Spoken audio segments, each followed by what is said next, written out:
IMF 총재가 추천하는 건 결국 금리입니다. 금리. 기준금리 올려라. 너들도 연준처럼 기준금리 올려서 가는 수밖에 없다. 이런 이야기를 하고 있고,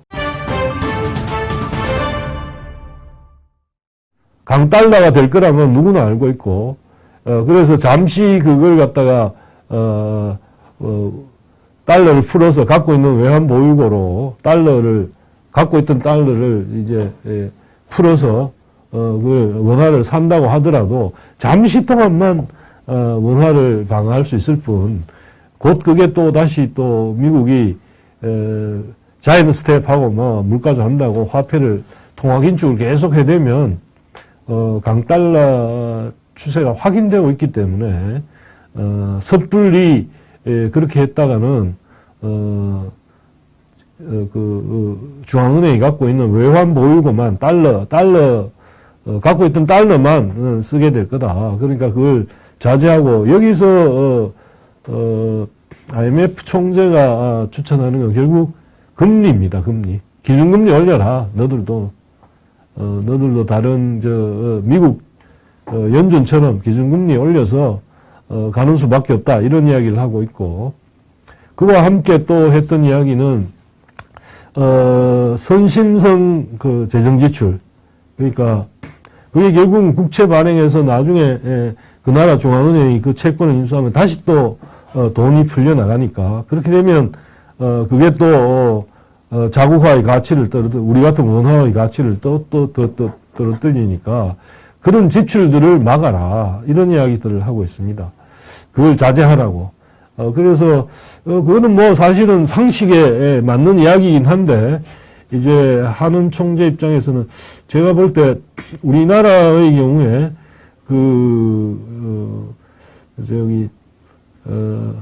제가 아는 분이기도 합니다만은 이제 차기 한국경제학회 회장을 맡게 된 황윤재 서울대 교수 같은 경우는 우리가 외환 위기를 거치면서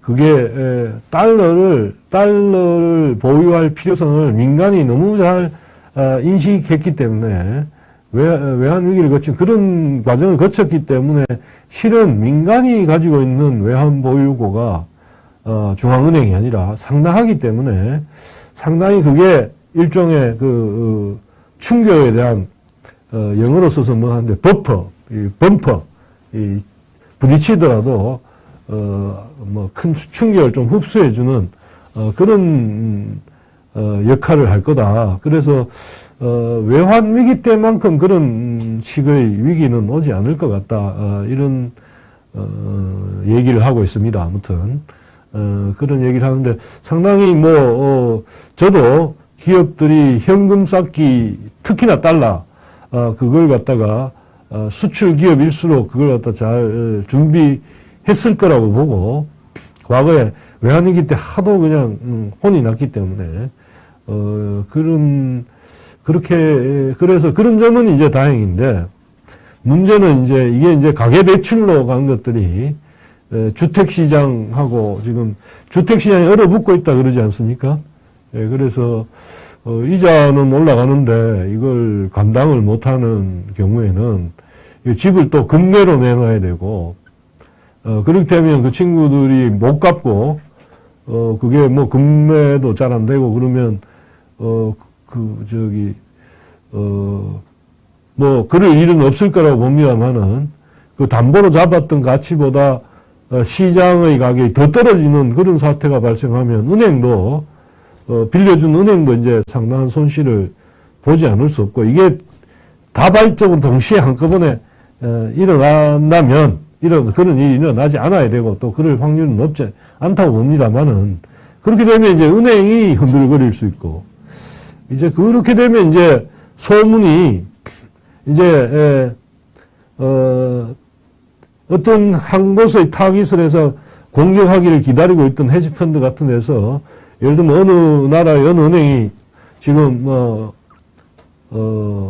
자본 잠식 위기에 있다더라, 이런 식으로 소문이 한번 나면 그냥 거기에 집중 공격이 들어갈 수 있기 때문에, 지금은 어떤 그런 사태의 발생을 막으면서 그런 사태가 발생할 정도로 그래서 잘 살펴야 되겠죠. 그러면서 미국의 그 연준의 기준금리는 따라가는 어떤 그런 정도의 정책이 한은이라든가 이런 데서 필요하고 기획재정부도 이런 어려움에 직면하고 왜 이 돈을 푸는 것들이 물가도 못 잡는 동시에 이것저것 아무것도 지금은 물가를 잡는데 좀 집중을 해줘야 되는데 그걸 못하는지 참 자꾸 기회 있을 때마다 자꾸 얘기해서 정치가들을 좀 설득하는 그런 작업을 해야 될 것 같습니다. 토미니스 님이 김영삼 시절에 외환위기 왔습니다. 예. 참. 외환위기 그러니까, 김재선 외국 가서 사업한 지인 모두 거지 되어 돌아왔습니다. 예. 아유. 참. 그때 저도, 지난번에 한번 말씀드렸지만, 저는 늦게 공부하러 가서 그때 참 외환의 이 변동이 얼마나 굉장한지를 느꼈습니다, 그때. 그러니까, 그래서, 여러분한테 한 번 더 말씀드리면, 제 지인 가운데, 사업은 열심히 해서 성공했는데, 환 쪽에 이 조금 신경을 안 썼다가, 굉장히 어려웠다는 이야기를, 나중에 저도 들었는데요. 홍 리치빌리 97년 외환위기 때는 나라는 달러가 없어도 기업은 빚이 없어서 빨리 벗어난데 지금은 기업들 빚도 많고 가게들 빚도 많아서 위험하다고 하던데 아닌가요? 예. 글쎄, 그게 기업들이 어느 정도 빚으로 어떻게 하고 있는지는 제가 다 보질 않아서 모르겠는데, 상대적으로, 현금을 쌓을 필요성에 대해서는, 지금 말씀하신 빚도 아마도, 앞으로 더 기회를 일부 기업들은, 다는 아니겠지만, 일부 기업들은, 불황기일 때 실은, 사업 기회, 좋은 기회들을, 잡기가 쉽거든요. 아마 여기 계시는 분들도 일부 분들은, 제가 듣기에, 그때가 언젠지 모르겠는데, 좋은 건물들조차, 아주 위치가 좋은 건물들조차, 외환위기니, 국제금융위기니 이럴 때, 위기라고 불리는 사태가 왔을 때, 그때 아주 싼 가격으로, 그거를, 획득한 사람들이 나중에는, 그 건물의 주인이 되고 임대를 하고 그랬다 그러고, 심지어 지금 이 방송을 하고 있는 이 건물도 그런 식으로, 구매됐다는 얘기를 제가 확인을 안 해봤고, 그런 얘기를 들은 적이 있습니다. 그래서, 사실, 현금, 외화, 특히 달러, 준비를 잘한 기업일수록 굉장히 유리하기 때문에 지금 기업들이 갖고 있는 상당 부분은 그러니까 갚아야 될 빚이라기보다는 그런 성격의 자금도 꽤 있는 게 아닌가 그런 생각을 해봅니다.